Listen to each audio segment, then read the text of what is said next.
اللہ کا کوئی وعدہ غیر مشروط نہیں. ایمان اور عمل صالح، ایمان اور جہاد، یہ وعدے کرو، پورے کرو گے تو اللہ کا وعدہ بھی پورا ہوگا. لیکن ظاہر بات ہے جیسے یہودیوں نے یورپ کو فتح کیا اور آج وہ مغرب یہودیوں ہی کے زیر اثر ہمیں فتح کرنے پر تلا ہوا ہے. آج نوٹ کیجئے جس طرح 3 اطراف سے یہودیوں نے حملہ کیا یورپ پر، میں اس کا تذکرہ کر چکا ہوں، آج ہم پر بھی اسی طرح کا 3 pronged اٹیک ہے. نمبر 1، ایٹمی دانت نہ نکلنے پائیں اس قوم کے، رول بیک کرانے کے لیے خاموش ڈپلومیسی، اس کے ہتھ کنڈے، کہیں ان میں طاقت نہ ہو جائے، کہیں یہ چیلنج کرنے کی پوزیشن میں نہ آ جائیں، اپنے پاس ایٹمک ہتھیاروں کے انبار ہوں. لیکن کسی مسلمان ملک کے پاس آ گیا تو وہ اسلامک بام بن جائے گا. اگر وہ اسرائیل کے پاس ہے کوئی حرج نہیں، لیکن پاکستان کے پاس کسی صورت میں ہتھیار نہیں ہونا چاہیے. کمزور رکھو، ہمارے دستے نگر رہے، ہماری ہی مرضی پر، ہمارے چشم ابرو کے اشارے پر حرکت کریں. نمبر 2، اباحیت، بے حیائی، عریانی، فحاشی، اس کا سیلاب، اور سب سے بڑھ کر خاندانی نظام کو برباد کرنے کے لیے یہ بہبود آبادی کا پروگرام.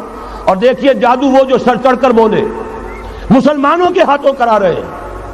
قاہرہ میں کانفرنس کرائی ہے ایک مسلمان ملک میں، اور یہ کہ اس کو آرگنائز کرنے والی ایک پاکستانی مسلمان عورت. یہ ہے در حقیقت کہ وہ لوگ اگر کرنا بھی چاہتے ہیں تو اس کا الزام بھی براہ راست اپنے اوپر نہیں، بلکہ یہ کہ خود کوئی مسلمان ہو جو یہ کام کرے. اب جو سیلاب آئے گا جس کے لیے مدد بھی دی جا رہی ہے، اس سے ہمارے سارے بندے حیا ٹوٹ کر رہ جائیں گے، خاندانی نظام درم برم ہو کر رہ جائے گا. جو ابھی تک اللہ کا شکر ہے کہ ہمارے ملک کے اندر انٹیکٹ ہے کچھ اوپر کا طبقہ جو بالکل ہی مغربی تہذیب میں رگا گیا ہے، ورنہ ہمارے ہاں خاندان کا نظام ابھی انٹیکٹ ہے. لیکن یہ کہ یہ سیلاب بھی بڑی شدت سے آ رہا ہے، یہ چیزیں بیک وقت کیوں ہو رہی ہیں.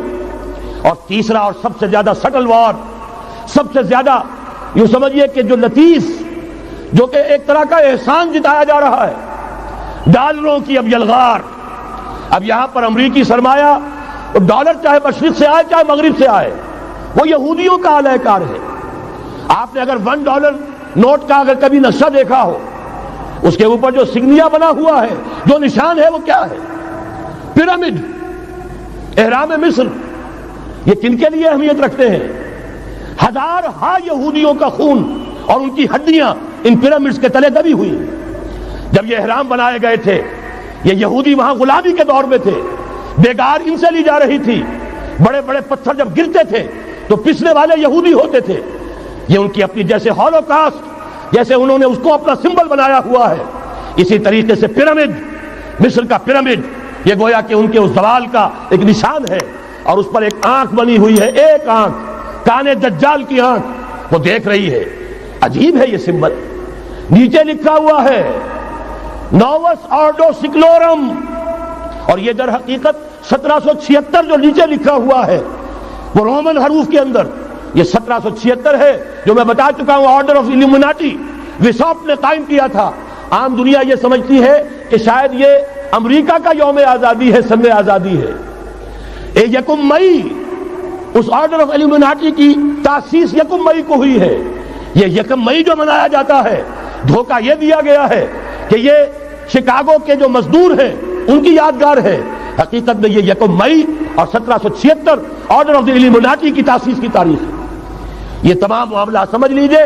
ڈالر در حقیقت ہم نے ابھی تازہ ندائے خلافت میں نعیم صدیقی صاحب کی نظم شائع کی ہے.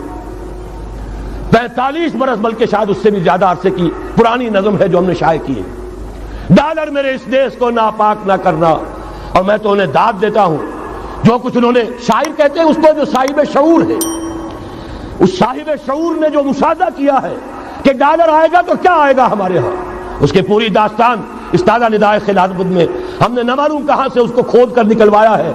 ہم ان کا احسان مانتے ہیں کہ انہوں نے اپنی یہ پرانی نظم، اب ان کی جماعت تو سب بھول بھال گئی ان چیزوں کو، اسی لیے وہ اسے تج کر باہر بھی اب آ گئے. بہرحال ہمیں تو ان کی ایک ایک چیز جو ہے، مجھے تو وہ شعر آج کا اگر آپ نے جنگ کا میرا کالم پڑھا ہو، میری تو فکر کے اندر رچ بس گیا ہے.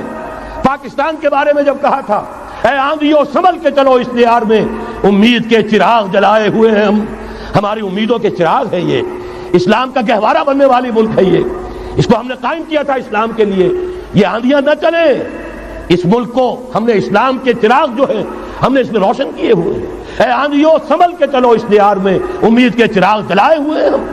بہرحال یہ